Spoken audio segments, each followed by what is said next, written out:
አርሲ ላይ እንግዲህ እየተፈጠረ ያለውን ነገር ሁላችንም የምናውቀው ይመስለኛል። እና እዚህ ላይ እኔ እንደው አንድ ነገር ለመናገር ወደድኩኝ። ይህም ምንድነው? ለምሳሌ በዚህ ሀገር ውስጥ መንግስት አለ እና ይህ መንግስት በኢትዮጵያ ውስጥ የሚኖረውን ይህንን የሚያስተዳድረውን ህዝቤ ብሎ ይጠራዋል ወይ? እኔ ይሄ በጣም ጌታ በሚያውቀው ማለት ነው ጥያቄ ይፈጥርብኛል። ህዝቤ ይለዋል ይህን ህዝቡን ራሱን ህዝቤ ይለዋል ወይ? በተለይም ደግሞ በጣም መከራ እየደረሰበት ያለውን የክርስቲያኑ ማህበረሰብ እንደሆነ አምናለሁ። ክርስቲያኑ ማህበረሰብ ህዝቤ የሚለው መንግስት ነው ያለው ወይ? ከሆነ ምናልባት ነው የሚል ከሆነ ዘን እንዴት ነው እንደው ቀድሞ ደርሶ ባይከላከልላቸው እንኳን ከአቅሙ በላይ ሆኑበት ቀድሞ ደርሶ ባይከላከልላቸው እንኳን ወጥቶ ህዝቤ እንዲህ ሆኖብኛል ብሎ የሀዘን መግለጫ እንኳን አይናገርም ማለት ይሄ የሚያሳየው አንዳች በጣም ትልቅ ነገር ነው ማለት ወጥቶ አንድ ሰው ማለት ህዝቤ የሚለው ከሚለው ማህበረሰብ ውስጥ የሆነ ነገር እንደዚህ ሲያጣ ወጥቶ እዚህ አካባቢ ላይ እንዲህ ተፈጥሯል እና ቶሎ እንደርስላችኋለን አይዟችሁ ምናምን የማይል ከሆነ በቃ ይሄ አንድ ትልቅ ማረጋገጫ ነው። ለምኑ ያንን ማህበረሰብ እንደ ህዝቡ እንኳን እንደማያየው ማለት ነው። እንደ ህዝቡ እንኳን እንደማያየው ወይ እንደዛ ከሆነ ወይ እኔ እውነቱን ለመናገር እንደው ወይ በግልጽ ቢነገር ይሻላል። አይ በቃ የህዝቤ አይደላችሁም እናንተ ተብሎ በግልጽ ቢናገር ህዝቡ ራሱን አረ የመንግስት ያለ ማለቱን ያቆማል። እኛ እንደ መንፈሳዊነታችን ክርስቲያኖች ኢትዮጵያ ውስጥ እንደምኖራችን ኢትዮጵያ ሀገራችን ናት እና ኢትዮጵያን የሚያስተዳድረው መንግስት ደግሞ መንግስታችን እንደሆነ እናምናለን። ግን መንፈሳዊያንም ጭምር ነን ደግሞ እና መንፈሳዊያን እንደመሆናችን የአንዱ ጌታ ህዝብ ነን የክርስቶስ ኢየሱስ ማለት ነው። መንፈሳዊ ህይወታችን ላይ መንፈሳዊ ጉዳይ ላይ በደንብ ቢሰራ ቤተክርስቲያን መንፈሳዊ ነገሯ ላይ ቸርቿ እንደ ቸርች ቤተክርስቲያኒቱ በደንብ ውስጥ ላይ በደንብ ብትበረታ በደንብ ብትሰራ ህዝቦቿ ላይ በደንብ እሱ በጣም ጠቃሚ ነው እና እኔ እሱ ላይ ብትሰራ መልካም ነው እላለሁ። ቆይ አባቶቻችን የምር የአባትነት ስሜት ካላችሁ ነገ ዛሬ ሳትሉ ቀደሙና ውጡ እንከተላችሁ። መሄድ ያለብን ቦታ እንሄድ፣ መውጣት ያለብን ቦታ እንውጥ፣ ማሳየት ያለብንን ነገር እናሳይ፣ ድምጻችን እናሰማ። አርሲ መሄድ ካለብን ቀደሙ እንከተል። ሰልፍ የምንወጣ ከሆነ ቀደሙ እንከተል። ቁጭ ብላችሁ ግን ክብ ሰርታችሁ መግለጫ ወጣችሁ ዝም እንዳትሉ። ብዙ ጊዜ ያወጣችሁ መግለጫ ትርጉም የለውም፣ ሰልችቶናል። ሻማ ማብራት ሰልችቶናል። ፕሮፋይል መቀየር ሰልችቶናል። ኦርቶዶክሳውያን ተገደሉ እየተባለ ሁሉ ጊዜ ዜና መሆን ሰልችቶናል። የአንድ ሰሞን ትሬንድ ሆኖ የሚያልፍ ተቃውሞ ሰልችቶናል። ስለዚህ ምድር ላይ የወረደ ስራ ከእናንተ እንጠብቃለን። ውጡ፣ ከሞቆ ቤት ውጡና አደባባይ እንገናኝ፣ ጠሩን።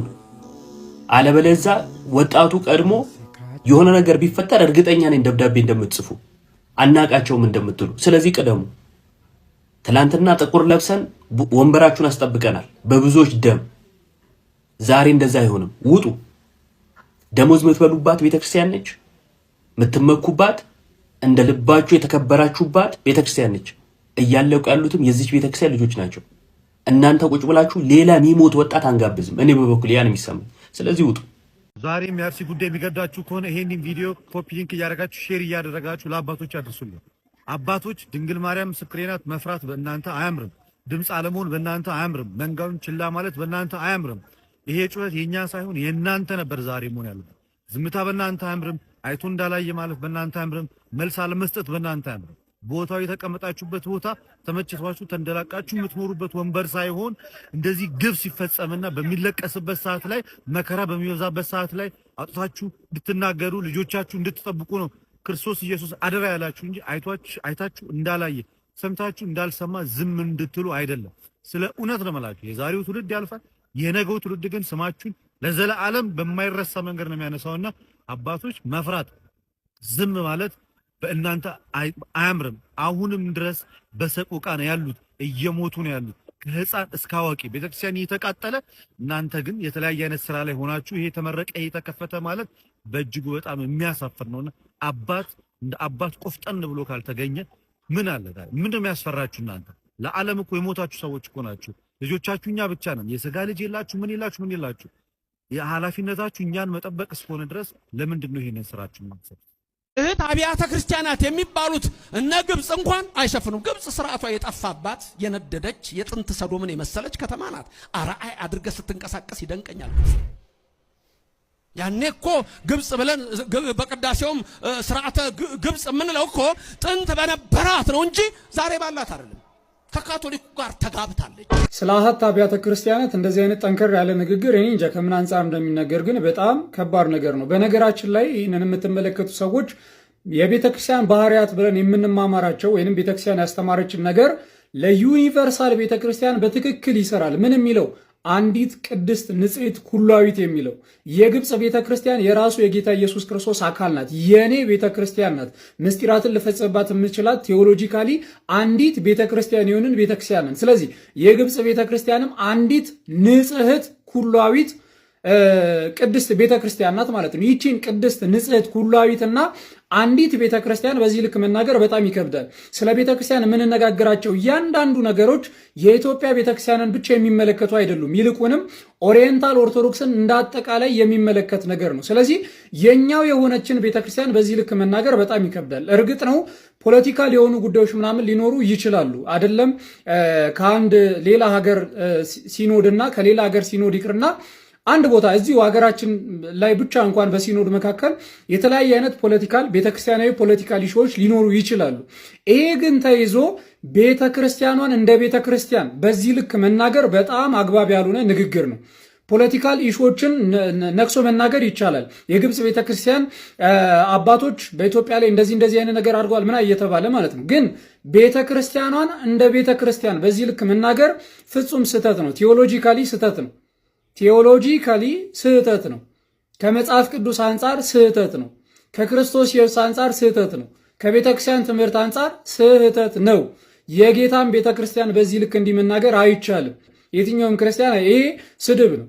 የጌታን ቤተክርስቲያን የጌታን አካል መሳደብ ነው። ስለዚህ በፍጹም እንደዚህ ሊደረግ አይገባም። እንደዚህ የምታደርጉ ሌሎች መምህራን ከእንደዚህ አይነት ነገር ልትቆጠቡ ይገባል። መምህራችን መምህር ዘበነ ለማ ይህንን ከምን አንጻር እንደተናገሩት አላውቅም። በእርግጥ ሀገሪቷ እያሉ ነበርና እኔ ሀገሯን ከሆነ እየተናገሩ ያሉት ችግር የለውም። ቤተክርስቲያኗን ግን ከሆነ ከካቶሊክ ጋር ተጋብታለች የተባለው ቤተክርስቲያኗን ከሆነ ይሄ ስህተት ነው። በነገራችን ላይ ቤተክርስቲያን የክርስቶስ ኢየሱስ ሙሽራ ናት። እስከ ዓለም ፍጻሜ የምጠብቀው እርሱን ነው። ይህ ቃል ለግብጽ ቤተክርስቲያንም የሚሰራ ቃል ነው። የኢትዮጵያን ቤተክርስቲያን ብቻ የሚመለከት አይደለም። ስለዚህ እንዲህ አይነት ስህተቶችን ማስወገድ በጣም መልካም ነው ብዬ አስባለሁ። ሰላም ክርስቶስ ይብዛላችሁ። እኔ ጮኬ ምን እንደማመጣ ባላውቅም ዝም ግን አልልም። አሩሲ ላይ እየተጨፈጨፉ ቤተክርስቲያን እየተቃጠለ ይሄ ሁሉ ግፍ ለሚደርሳባቸው ወገኖቼ ከጎናቸው ነኝ። ሁላችንም ዝምታችን ሰብረን ልንጮህላቸው ይገባል። መንግስት ይህን አካባቢ እባካችሁ የመንግስት ሰዎች ትኩረት ስጡት። የሀገራችሁን ዜጋ ደህንነት የማስጠበቅ ኃላፊነት አለባችሁ። ሌሎቻችን ደግሞ መላው በክርስቶስ ክርስቲያን የሆናችሁ በሙሉ ነገሩ ክርስቲያን መሆን አይጠበቅባችሁም።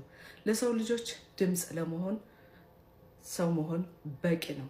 እባካችሁ ለነዚህ ነፍሶች አድኑኝ ለሚሉ ነፍሶች ድምፅ እንሆናቸው። ዝም ማለት ከጨፍጫፊዎች፣ ከአቃጣዮች፣ ከበዳዮች ጎን እንደመቆም ነውና እባካችሁ እንጩህላቸው። ለሞቱት ነፍስ ይማር፣ ላላችሁ ደግሞ እግዚአብሔር ይጠብቃችሁ። ይሄን ነው ማለት የምችለው። ሃይማኖተኛ ሆን ካልሆንክም ዓለማዊ ሆን ካልሆንክም ይሄን ቪዲዮ ስትመለከተው ኮፒ ሊንክ ሼር እያደረግ ለአርሲ ክርስቲያኖች ይገደኛል እያል ኮመንቱን ታጥለቀልቅልኛል። ክርስቲያኖች ዛሬ መልእክቴ እንደነገርኳችሁ በቀጥታ ለብፁዕ ቅዱስ አቡነ ማትያስ ነው። አባታችን ብፁዕ ቅዱስ አቡነ ማትያስ ከላይ እንደ ቅጠል ረግፈው ወድቀው የምታያቸው በግፍ የተጨፈጨፉ ባለማህተሞች ናቸው። ዛሬም ይቀጥላል። ነገ ምን እንደሚሆን ማንም አያውቅም። ላለፉት 4 ወራት በሰቆቃ የሆነ ደም ሳይፈስብሽ አትደሪ የተባለች ይመስል አርሲ በዚህ ልክ ግፍ በዚህ ልክ ሞት እየበዛባት ያለች ከተማ ናት። እርስዎ ይህንን በተመለከቱ ሰዓት ላይ ቅዱስነቶ ምን እያሰቡ ነው? ለልጆቹስ ምን ለማድረግ እያሰቡ ነው? ከፊት ወጥተው እኛን ለመምራት በህጋዊ መንገድ ለመጠየቅና አካባቢው ላይ ሰላም እንዲሰፍን ለማድረግ ምን አይነት ስራ ለመስራት አስበዋል? አባታችን ብፁዕ አቡነ ሳዊሮስ እርሶስ ይህ ይገደኛል ያሉት ህዝብ፣ ቋንቋውን የሚናገሩለት ህዝብ፣ ይመለከተኛል የሚሉት የዚህ ህዝብ በግፍ እየረገፈ እየሞተ ስላለው ምን አስበዋል? ሌሎቻችሁስ ብፁዓን አባቶቻችን በዚህ ጉዳይ ላይ ምን አስባችኋል? ምዕመኑ በጭንቀት ነው ያለው። አርሲ ላይ ያሉ ክርስቲያኖች መውጣት መግባታቸውን አያውቁም። እኛም ይህን ቪዲዮ እየሰራን ያለ ነው ምናልባት እዛ ቦታ ላይ ስላልሆንን ነው። ሁላችሁም የቅዱስ ሲኖዶስ አባላት ብፁዓን አባቶቻችን በዚህ ሰዓት ላይ እንደው እንዴት ነው ያላችሁት? እንቅልፍስ ይወስዳችኋል ወይ? ትተኛላችሁ ወይ? ይህ ሁሉ ሬሳ ረግፎ ወድቆ ጠብቋቸው የተባላቸው እነዚያ በጎች ረግፈው እየተሰዉ እየሞቱ እናንተ በዚህ ሰዓት ላይ ምን እያሰባችሁ ነው? ምን ለማድረግ ወሰናችሁ? ከዚህ በላይ የሚመጣ ምን አለ? ህንጻ ቤተክርስቲያን ሲፈርስ ብቻ ነው እንደምንጮኸው? አሁን እኮ በገፍ እየረገፈ ያለው ህንጻ ሥላሴ ነው። እየሞተ ያለው የእናንተው ልጅ ነው። ከአብራ ከመንፈስ ቅዱስ የወለደችሁት ከክርስቶስ አደራ የተቀበላችሁት ነው እየሞተ ያለውና ብፁዓን አባቶቻችን ምን አሰባችሁ? ምንስ ወሰናችሁ? ፋጣኝ ምላሽስ ለመስጠት በዚህ ሰዓት ላይ የትና ምን እያደረጋችሁ ነው ያላችሁት? ጥያቄው የብዙሃን ጥያቄ ነው ለእናንተ ያቀረብኩት።